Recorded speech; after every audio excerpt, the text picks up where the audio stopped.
मंच पर विराजमान महाराष्ट्र के राज्यपाल श्रीमान भगत सिंह जी, यहां के लोकप्रिय मुख्यमंत्री एकनाथ शिंदे जी, इसी धरती के संतान और महाराष्ट्र के उज्जवल भविष्य के लिए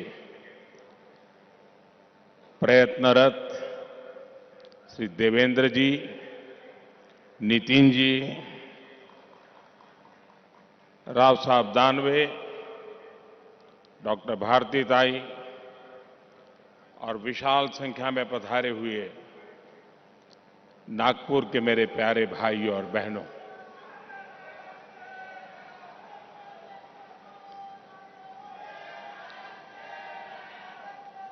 आज संकष्टी चतुर्थी आहे।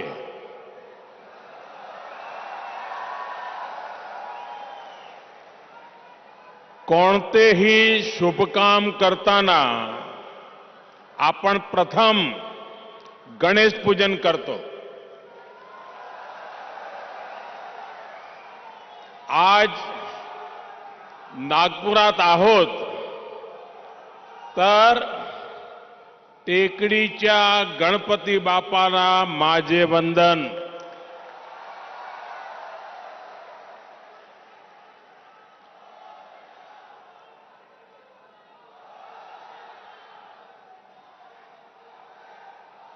ग्यारह दिसंबर का आज का दिवस संकष्टी चतुर्थी का पवित्र दिवस है। आज महाराष्ट्र के विकास के लिए 11 सितारों के महानक्षत्र का उदय हो रहा है। पहला सितारा हिंदू हृदय सम्राट बाला साहब ठाकरे महाराष्ट्र समृद्धि महामार्ग, जो अब नागपुर और शिरडी के लिए तैयार हो चुका है। दूसरा सितारा नागपुर एम्स है, जिसका लाभ विदर्भ के एक बड़े क्षेत्र के लोगों को होगा।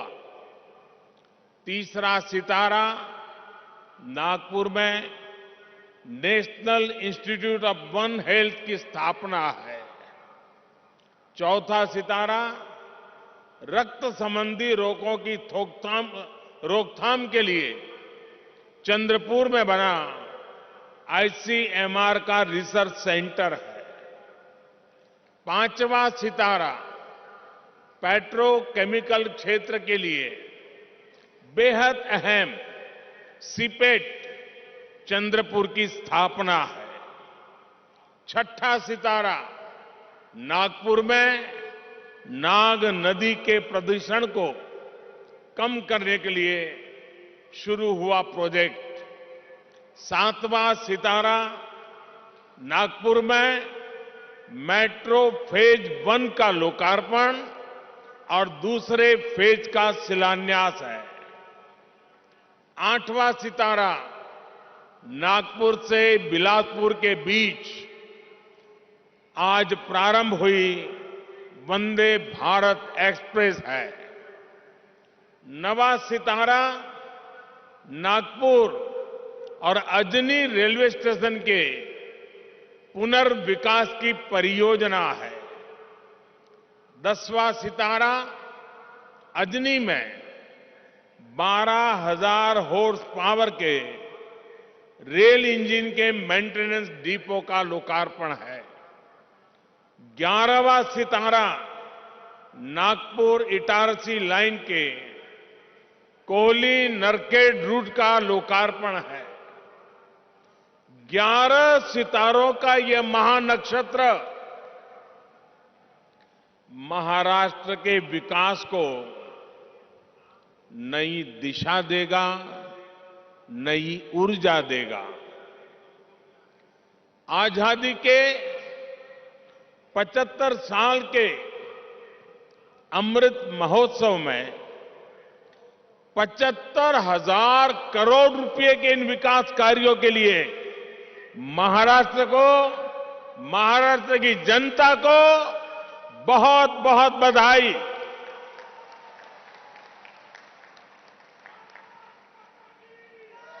साथियों, आज का ये आयोजन इस बात का भी प्रमाण है कि डबल इंजन की सरकार महाराष्ट्र में कितनी तेज गति से काम कर रही है।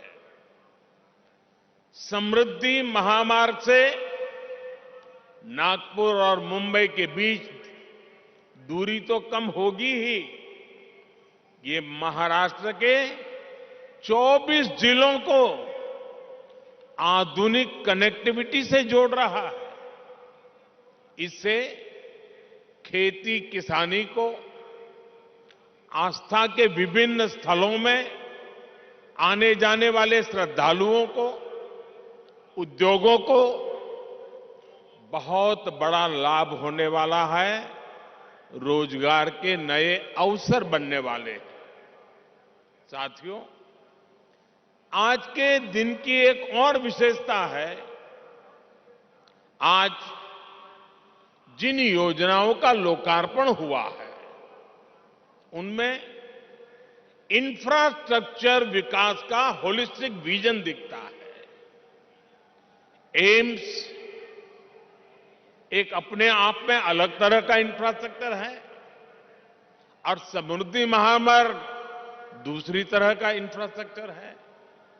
इसी तरह वंदे भारत एक्सप्रेस और नागपुर मेट्रो दोनों ही एक अलग प्रकार का कैरेक्टर है उस इंफ्रास्ट्रक्चर का। लेकिन ये सब एक बुके में, एक गुलदस्ते में अलग अलग फूलों की तरह, जिससे निकलकर विकास की खुशबू जन जन तक पहुंचेगी।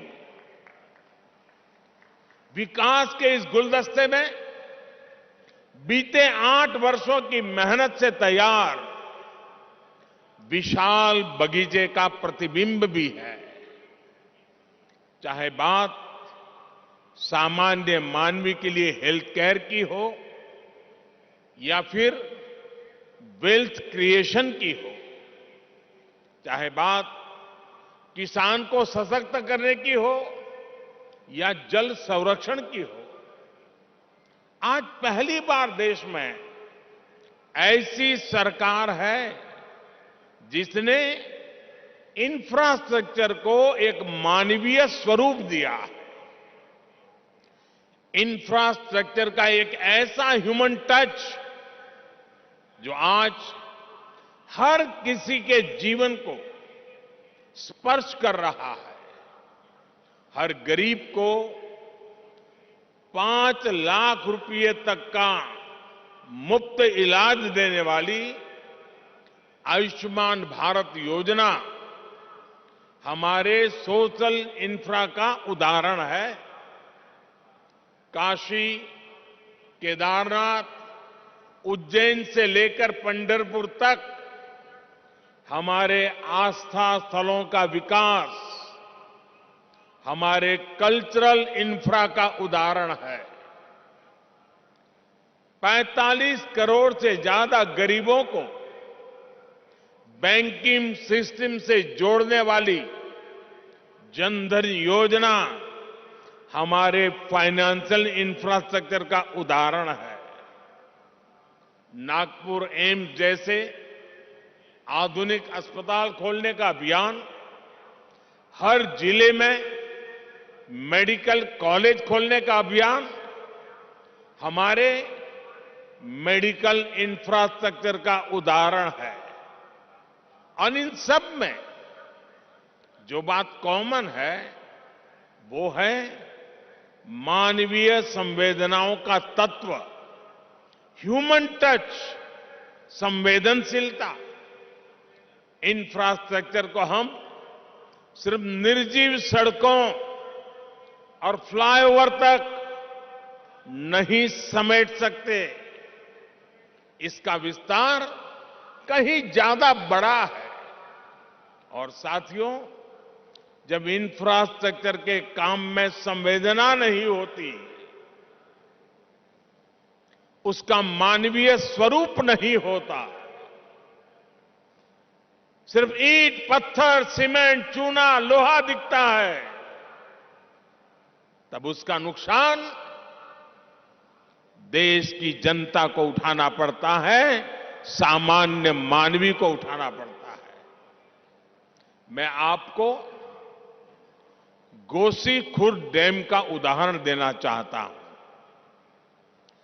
30-35 साल पहले इस डैम की नींव रखी गई थी और उस समय उसका अनुमानित खर्च 400 करोड़ रुपए के आसपास था। लेकिन बरसों तक संवेदनाहीन कार्यशैली के कारण बरसों तक वो डैम पूरा नहीं हो पाया। अब डैम का अनुमानित खर्च 400 करोड़ से बढ़कर के 18,000 करोड़ रुपए हो गया। 2017 में डबल इंजन की सरकार बनने के बाद इस डैम का काम तेज हुआ है, हर समस्या को सुलझाया गया है।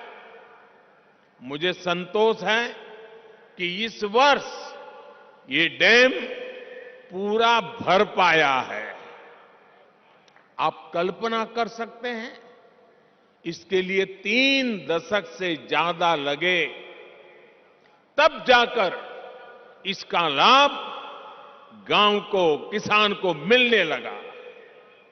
भाइयों और बहनों, आजादी के अमृत काल में देश विकसित भारत के विराट संकल्प के साथ आगे बढ़ रहा है। विकसित भारत के निर्माण का रास्ता है भारत की सामूहिक ताकत। विकसित भारत के निर्माण का मंत्र है राष्ट्र के विकास के लिए राज्य का विकास। बीते दशकों का हमारा ये अनुभव रहा है कि जब हम विकास को सीमित रखते हैं तो अवसर भी सीमित हो ही जाते हैं। जब शिक्षा कुछ ही लोगों, कुछ ही वर्गों तक सीमित थी, तो राष्ट्र का टैलेंट भी पूरी तरह निखर कर सामने नहीं आ पाया। जब बैंकों तक कुछ लोगों की पहुंच थी, तो व्यापार कारोबार भी सीमित ही रहा। जब बेहतर कनेक्टिविटी केवल कुछ शहरों तक सीमित थी, तो ग्रोथ भी उसी दायरे तक सीमित रही। यानी विकास का पूरा लाभ ना तो देश की बड़ी आबादी को मिल पा रहा था और ना ही भारत की असली ताकत उभर कर सामने आ पा रही थी। बीते 8 वर्षों में हमने ये सोच और अप्रोच दोनों बदली है। हम सबका साथ, सबका विश्वास, सबका विकास और सबका प्रयास, इस पर बल दे रहे हैं। और जब मैं सबका प्रयास कहता हूं तो इसमें हर देशवासी शामिल है और देश का हर राज्य शामिल है। छोटा बड़ा जो भी हो, सबका सामर्थ्य बढ़ेगा तब जाकर भारत विकसित बनेगा।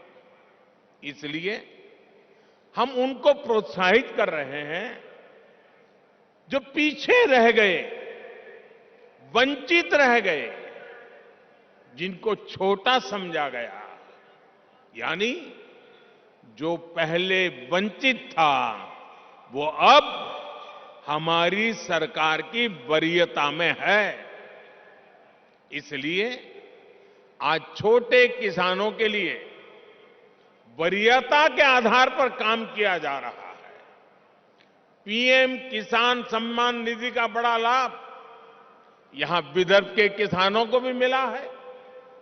ये हमारी ही सरकार है जिसने पशुपालकों को वरीयता देते हुए किसान क्रेडिट कार्ड की सुविधा से जोड़ा है। हमारे रेहड़ी पटरी ठेले वाले भाई बहन, स्ट्रीट वेंडर्स, उन भाई बहनों को भी पहले कोई पूछता नहीं था, वो भी वंचित थे। आज ऐसे लाखों साथियों को भी वरीयता देते हुए बैंक से आसान ऋण मिल रहा है।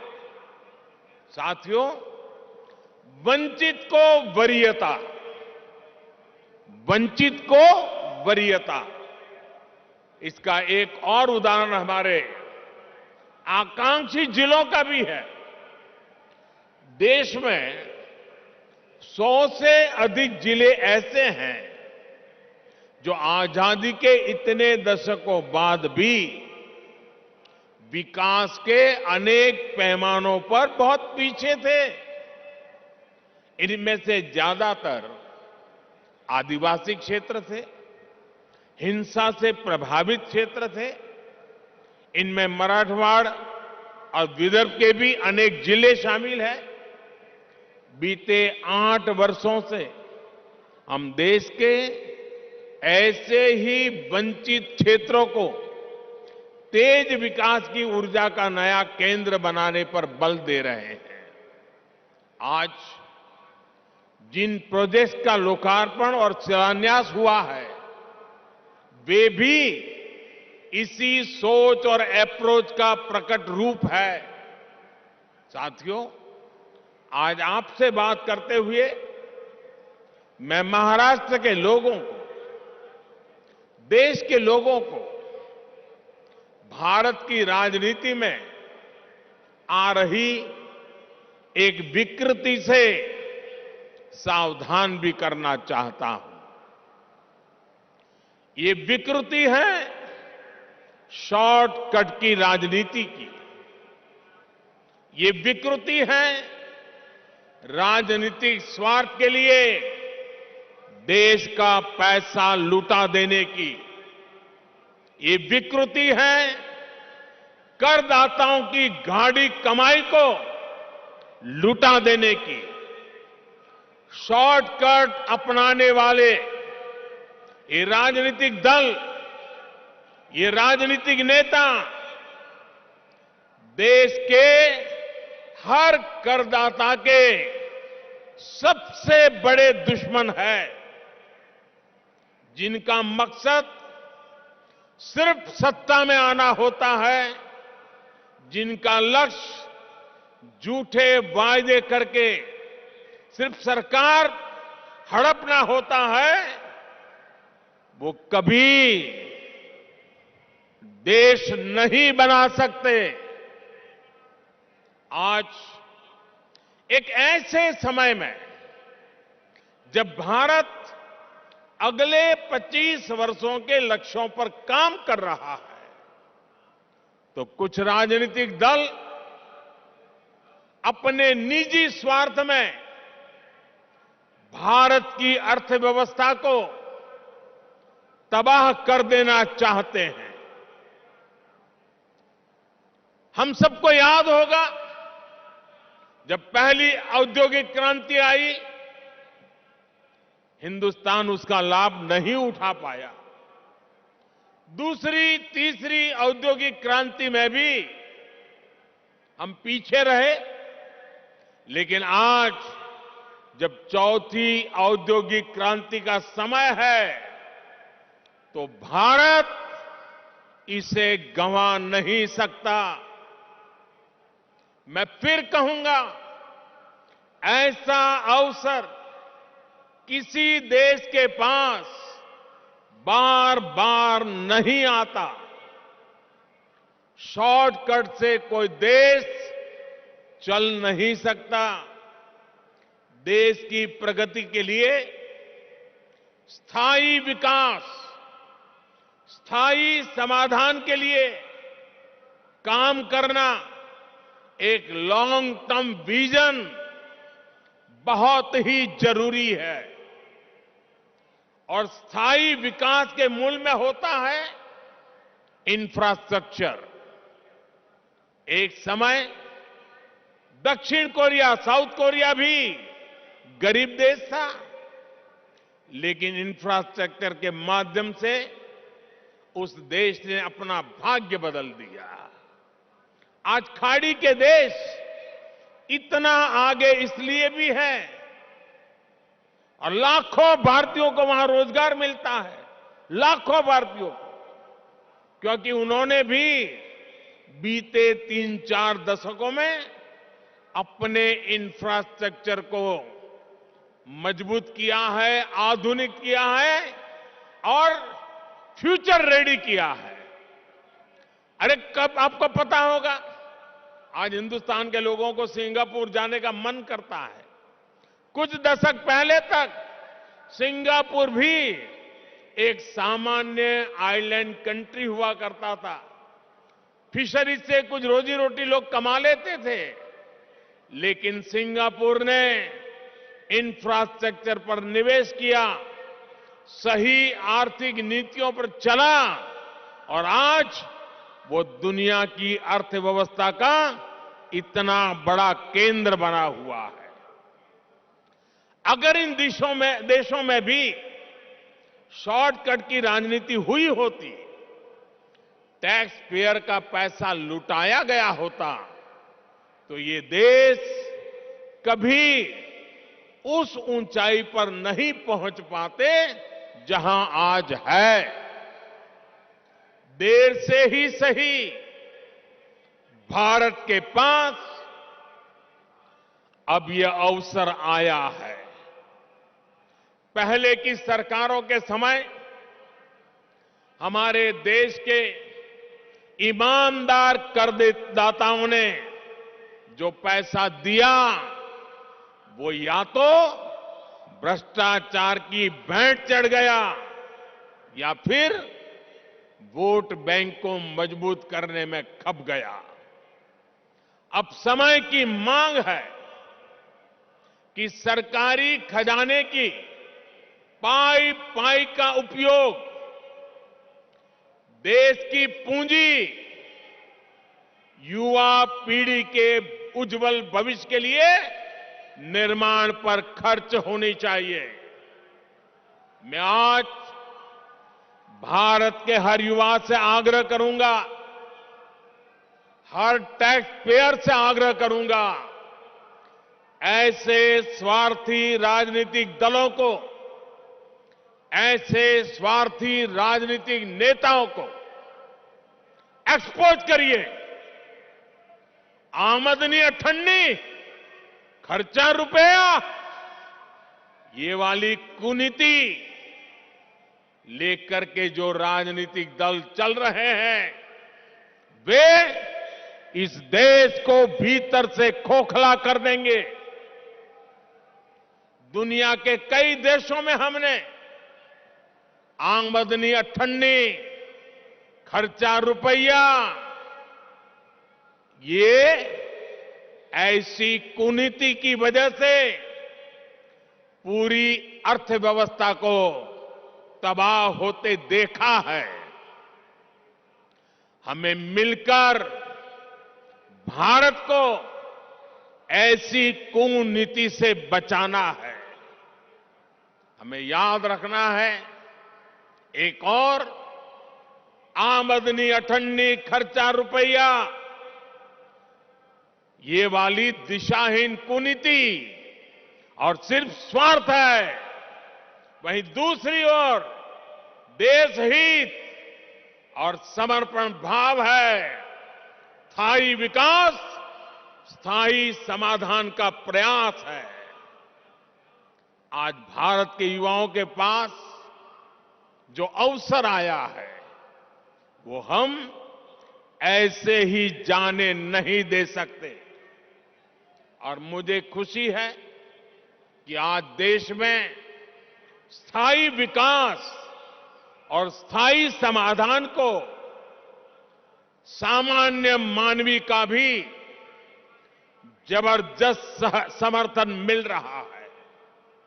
अभी पिछले सप्ताह गुजरात में जो चुनाव के नतीजे आए हैं वो स्थायी विकास और स्थायी समाधान की आर्थिक नीति, विकास की रणनीति का परिणाम है। मैं शॉर्टकट अपनाने वाले ऐसे राजनेताओं को भी विनम्रतापूर्वक, आदरपूर्वक कहूंगा कि स्थायी विकास के विजन को समझिए, उसके महत्व को समझिए। आज देश के लिए उसकी कितनी जरूरत है उसको समझिए। शॉर्टकट के बजाय स्थायी विकास करके भी आप चुनाव जीत सकते हैं, बार बार चुनाव जीत सकते हैं। ऐसे दलों को मैं कहना चाहता हूं, आपको डरने की जरूरत नहीं है। मुझे विश्वास है जब आप देश हित को सर्वोपरि रखेंगे तो शॉर्टकट की राजनीति का रास्ता भी जरूर त्याग करेंगे। भाई और बहनों, एक बार फिर महाराष्ट्र के लोगों को, देश के लोगों को इन परियोजनाओं के लिए मैं बहुत बहुत बधाई देता हूं। और मैं मेरे नौजवान दोस्तों से कहता हूं, ये जो मैंने आज 11 सितारे दिखाए हैं, जो मैंने आज 11 सितारों की आपके सामने गिनती की है, ये 11 सितारे आपका भविष्य गढ़ने वाले हैं, आपके लिए अवसरों को जन्म देने वाले हैं। और यही रास्ता है, यही रास्ता सही है। एषः पंथः, एषः पंथः, इस मंत्र को लेकर के आइए पूर्ण समर्पण भाव से अपने आप को खपा दे।